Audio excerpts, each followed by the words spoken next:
Welcome to Inside Sim Racing. I'm Billy Strange. This edition of Test Drive will feature MXGP2 on the PC, running a Suzuki RM-Z250 in Germany, wildcard race number 2 in the career mode. Around the outside we go. A little bit of contact, not too bad. Trying to time that hole shot on the start and getting a good start is fun, but it's fairly difficult until you get the hang of when those gates are going to drop.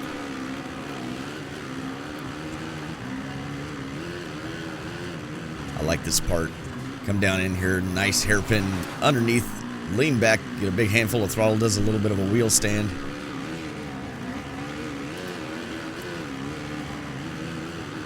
We're up to 4th, across the tabletop, down into another sharp left-hander. Again, preload that bike. Didn't quite make it over the jump. I don't have the horsepower yet because you can upgrade the bike. I did upgrade the bike since the last race that I ran, but not quite the full horsepower that the AI riders seem to have. Whoops. Case that jump there. It's when the bottom of the bike bottoms out into the top of the jump. Back downhill we go.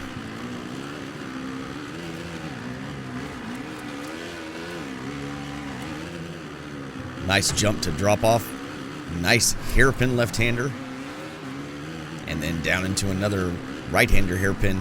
Kind of a peak turn there. A little bit of off camber.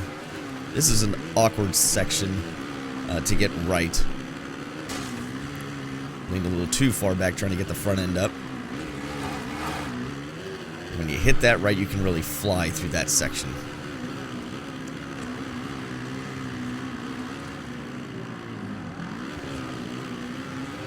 This is a pretty good turn. You just have to be careful on the exit because it does feel like it sharpens up.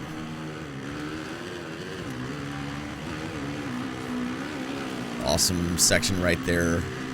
Back down to the hairpin after these 2 rollers. So we're in 3rd. Again, one of the more enjoyable parts of MXGP2 is getting to move the rider around, shift your weight, really lean him going into a turn, get hooked into a rut, and then give it a big old handful and transfer that weight back.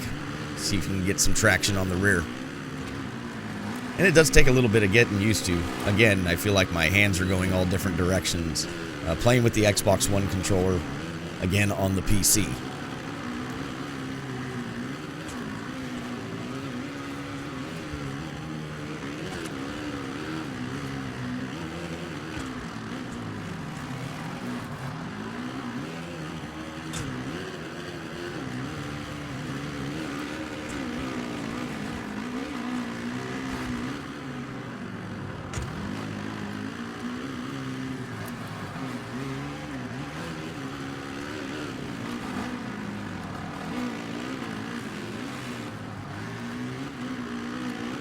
Again, trying to square up that turn is pretty difficult coming out of that corner there. And a little too far back on the rear wheel.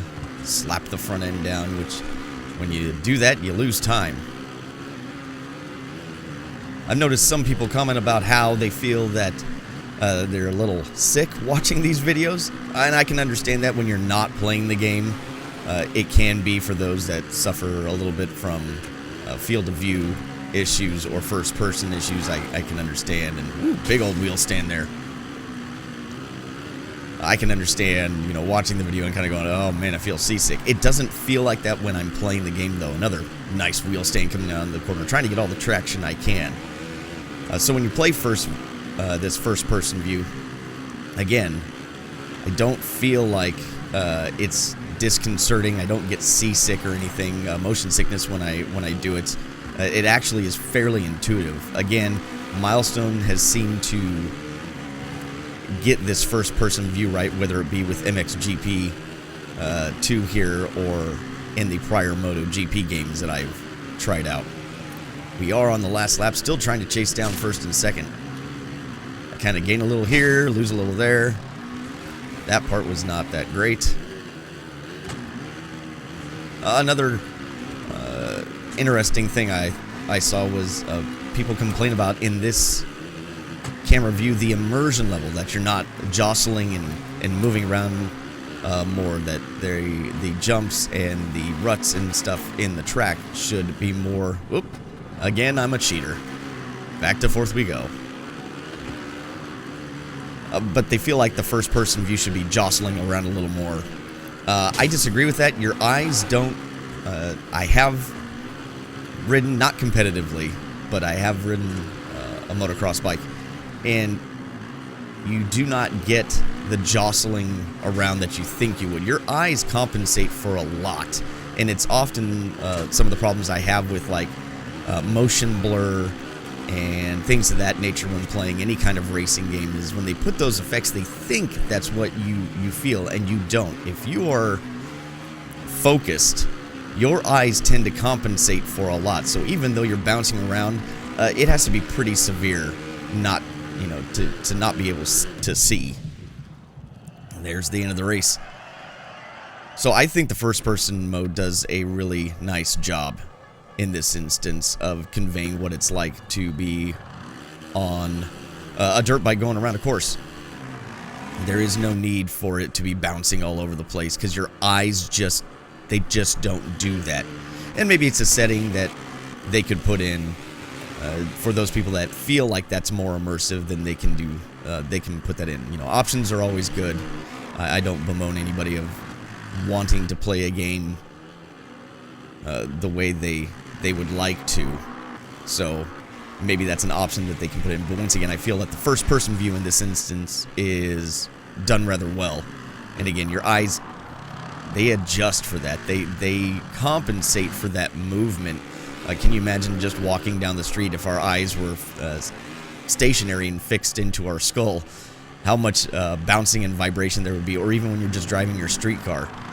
So your eyes tend to compensate. So as you watch my Suzuki race around the Germany course, I want to thank you so much for watching this test drive on MXGP2. Let me know if you've picked this game up yet. It's been out for a few weeks now. And are you enjoying it? I've heard that the people that have picked it up like it considerably more than the first iteration. That is MXGP. If you found this video enjoyable and or informative, don't forget to click that like button, please. And if you have not subscribed to our channel, please do so. That way you can be notified of when we upload new content. Also, hit isrtv.com and check us out on our website there. Also, go ahead and hit up the forums. We can have some discussions on a variety of sim racing titles.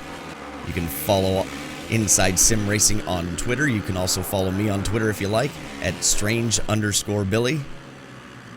Again, thanks so much for watching, and I'll catch you guys in the next video.